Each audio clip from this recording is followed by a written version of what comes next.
سورۃ المؤمنون میں آتا ہے افحسبتم انما خلقناکم عبثا وانکم الینا لا ترجعون،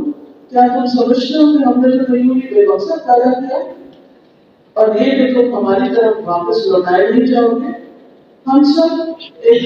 وقت کے لیے اس زمین پر آئے ہیں اور ہمیں واپس جانا ہے۔ اب دیکھا یہ جائے گا کہ یہاں پر ہمارا یہ وقت کیسے گزرا، اللہ کی اطاعت میں یا اللہ کی نافرمانی میں، اللہ سبحانہ تعالیٰ کو راضی کرتے ہوئے یا ناراض کرتے ہوئے، اللہ کی بات مانتے ہوئے یا اس کے دشمن شیطان کی بات مانتے ہوئے۔ اس میں سے یعنی ہم میں سے ہر ایک کا ایک امتحان ہو رہا ہے اور ہم میں سے ہر ایک کو دیکھا جا رہا ہے کہ ہم کرتے کیا ہیں۔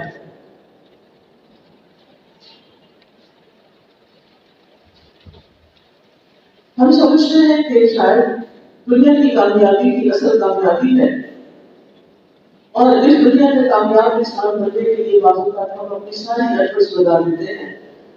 جو کہ اللہ تعالیٰ فرماتے ہیں کل نفس ذائقۃ الموت وانما توفون اجورکم یوم القیامہ فمن زحزح عن النار وادخل الجنہ فقد فاز وما الحیاۃ الدنیا الا متاع الغرور۔ ہر جان موت کو مزہ چکھنے والی ہے اور تمہیں تمہارے اجر یعنی جو تم دیکھا دنیا میں کرو گے قیامت کے دن پورے پورے دے دیے جائیں گے۔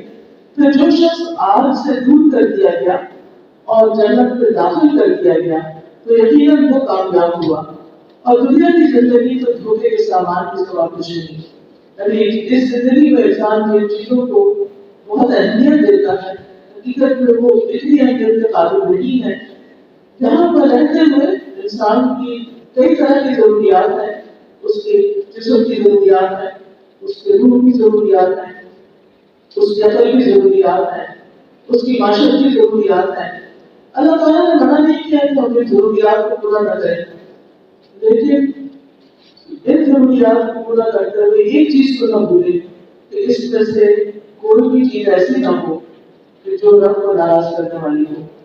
انسان کو اللہ نے اپنی عبادت کے لیے پیدا کیا، وَمَا خَلَقْتُ الْجِنَّ وَالْإِنسَ إِلَّا لِيَعْبُدُونِ، کہ میں نے جن اور انس کو اپنی عبادت کے لیے پیدا کیا۔ ہم عام طور پر سمجھتے ہیں کہ شاید عبادت، نماز، روزے، حج، زکوٰۃ ہی کا نام ہے۔ نہیں، زندگی میں انسان جو کچھ کرتا ہے، جس شخص کو یہ یقین ہو کہ اسے اپنے رب سے ملاقات کرنی ہے تو اسے چاہیے کہ وہ اپنے رب کی عبادت میں کمی نہ کرے، یعنی جو کام بھی کرے رب کی اطاعت اور فرمانبرداری میں کرے۔ فَمَنْ كَانَ يَرْجُو لِقَاءَ رَبِّهِ فَلْيَعْمَلْ عَمَلًا صَالِحًا وَلَا يُشْرِكْ بِعِبَادَةِ رَبِّهِ أَحَدًا۔ جو کوئی اپنے رب سے ملاقات کی امید رکھتا ہے اسے چاہیے کہ نیک عمل کرے اور اپنے رب کی عبادت میں کسی ایک کو بھی شریک نہ کرے۔ یعنی جو انسان کے سے مطلوب ہے وہ یہ کہ انسان اچھے عمل کرے، چاہے وہ اپنے گھر پر ہے، چاہے وہ اپنی جاب پر ہے، چاہے وہ ایک استاد ہے، چاہے وہ ایک طالب علم ہے، اس کی ذمہ داری پہ، چاہے وہ ایک ماں ہے، چاہے وہ ایک بچہ ہے، چاہے وہ ایک لیبر ہے، چاہے وہ ایک شہری ہے،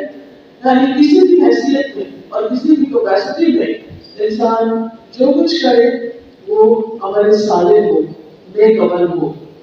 کیونکہ ایسے ہی لوگ اللہ تعالیٰ کی نظر میں بہترین لوگ ہیں۔ اللہ تعالیٰ فرماتے ہیں ان الذین آمنوا وعملوا الصالحات اولئک هم خیر البریہ، بے شک وہ لوگ جو ایمان لائے اور انہوں نے نیک اعمال کیے وہی مخلوق میں سب سے بہترین ہے۔ یعنی دنیا میں رہتے ہوئے ایک اچھا انسان بن کر، ایک اچھا مسلمان بن کر جینا جو ہے وہ رب کی نظر میں انسان کو بہترین بنا دیتا ہے۔ اور ایسے لوگوں کی جزا جو ہے اللہ تعالیٰ نے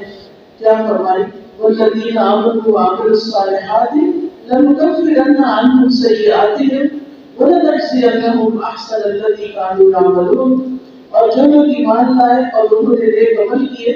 یقیناً ہم ان سے ان کی برائیاں دور کر دیں گے۔ یعنی انسان خطا کا پتلا ہے، انسان سے غلطیاں بھی ہوتی ہیں، لیکن کیا ہوگا ایسے لوگوں کی خطائیں دور کر دی جائیں گی، معاف کر دی جائیں گی۔ وَلَنَجْزِيَنَّهُمْ أَحْسَنَ الَّذِي كَانُوا يَعْمَلُونَ، اور یقیناً ہم انہیں ان کے اس عمل کی بہترین جزا دیں گے جو وہ کیا کرتے تھے۔ یعنی انسان اس زمین پر جو بھی کوششیں کرتا ہے وہ کوششیں رائگاں نہیں جائیں گی، ان کوششوں کا اس کو بدلہ دیا جائے گا۔